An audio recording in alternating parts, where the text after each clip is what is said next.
আসসালামু আলাইকুম। কেমন আছেন সবাই? আশা করি ভালো আছেন।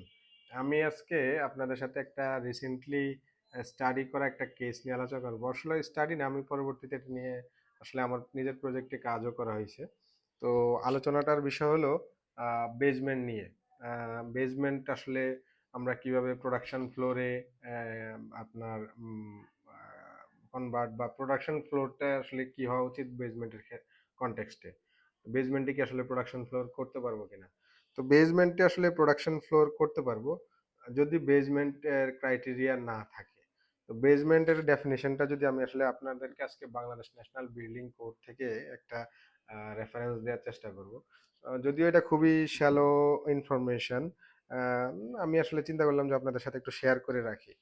তো বেজমেন্টের যে ডেফিনেশনটা আছে এখানে, অ্যাকচুয়ালি এটা হলো ভলিউম 1, আপনার পার্ট 3, জেনারেল বিল্ডিং রিকোয়ারমেন্টস এর মধ্যে, যে a floor of a building or portion thereof which is situated সিচুয়েটেড as a whole or partially at depth of minimum 50% of ceiling height below a formation level shall be called as a basement.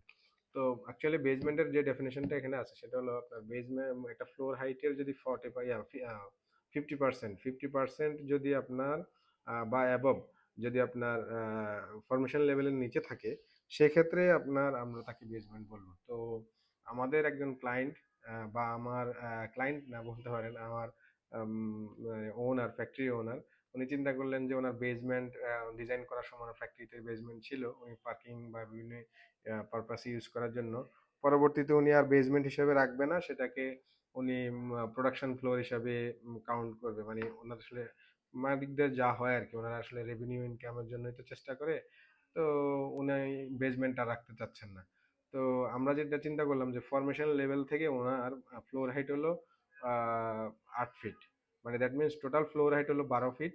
12 ফিটের মধ্যে 4 fit আপনার formation লেভেলের নিচে, আর 8 fit আপনার formation লেভেলের উপরে। আর ওনার ফাউন্ডেশনটা ছিল mat or raft foundation. Mat ফাউন্ডেশনটা ওনার ছিল 36 ইঞ্চি, আর 3 ইঞ্চি ছিল আপনার সিসি কাস্টিং। তো টোটাল অলমোস্ট 7 ফিট 3 ইঞ্চির মতো ওনার আসলে ফরমেশন লেভেলের নিচে ছিল। তো সব মিলিয়ে আপনার আমরা যেটা যে দেখলাম সেটা হলো ওনার আসলে ফ্লোরটাকে বেসমেন্ট হিসাবে বলা যায় না অ্যাজ দিস ডেফিনেশন। তো আরো কিছু ক্রাইটেরিয়া আছে, এইটা শুধু ফুলফিল করলে হবে না। ক্রাইটেরিয়াটা হলো, আরেকটা ক্রাইটেরিয়া হলো ওনার মিনিমাম ডেপথ অফ ফাউন্ডেশন। তো মিনিমাম ডেপথ অফ ফাউন্ডেশন এটা আসলে এই ভলিউমে না, ভলিউম 2 তে আছে। আমি আসলে ভলিউম 2টা আমার অফিসে রেখে আসছি, তো আজকে আসলে অফিস নাই, এই জন্য আমি অন্য জায়গা থেকে আপনার একটা রেফারেন্স দিচ্ছি যে volume 2 3.8.10, design consideration of raft foundation, mat or raft foundation same, the minimum depth of foundation shall generally be not less than 1.5 in cohesive soil and 2 meter in cohesionless soil. Foundation subjected to heavy vibratory loads shall preferably be isolated. তো actually ওখানে যেটা বলা আছে কোয়েশনলেস soil হইলে, one কোয়েশনলেস soil হলে 2 metre. আমাদের ক্রাইটেরিয়াটাও same. আমাদের যে কেসটা নিয়ে আমরা আলাপ করতেছি সেটা হলো 2 মিটারের একটা ইয়ে লাগবে, আপনার ডেপথ লাগবে ফরমেশন লেভেল থেকে। তো আমাদের 2 মিটার দ্যাট মিনস কত, আম, 6.5 ফিটের মতো। তো আমাদের অলরেডি আপনার যেহেতু বেসমেন্টের ক্রাইটেরিয়া অনুযায়ী সেটা below 50% of fluoride, and formation ফাউন্ডেশনের লেভেলের জন্য লাগে হলো আপনার 6.5 ফিটের মতো। তো ইন অ্যাভারেজ দুইটার মাঝামাঝি আছে, 7.5 ফিট 6.5 ফিট। তো অলমোস্ট, তো I think we think this is not basement.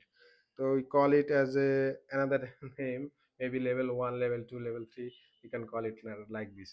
But দুটোর দিকেই আমাদের কমপ্লাই করে, দ্যাটস ওয়াই আমরা এটাকে বেসমেন্ট হিসেবে না করে এটাকে প্রোডাকশন হিসেবে ঘোষণা দিতে পারি। প্রোডাকশনের যে আদার্স ক্রাইটেরিয়া আছে, এইখান থেকে ইভাকুয়েশনের জন্য প্রপার এক্সিট, আপনার স্টেয়ার, র্যাম্প, আর আদার থিংস গুলা, সেগুলা ইনশাল্লাহ প্রপারই থাকবে ওনার অ্যাজ পার বিএনবিসি রিকোয়ারমেন্ট অনুযায়ী আছে।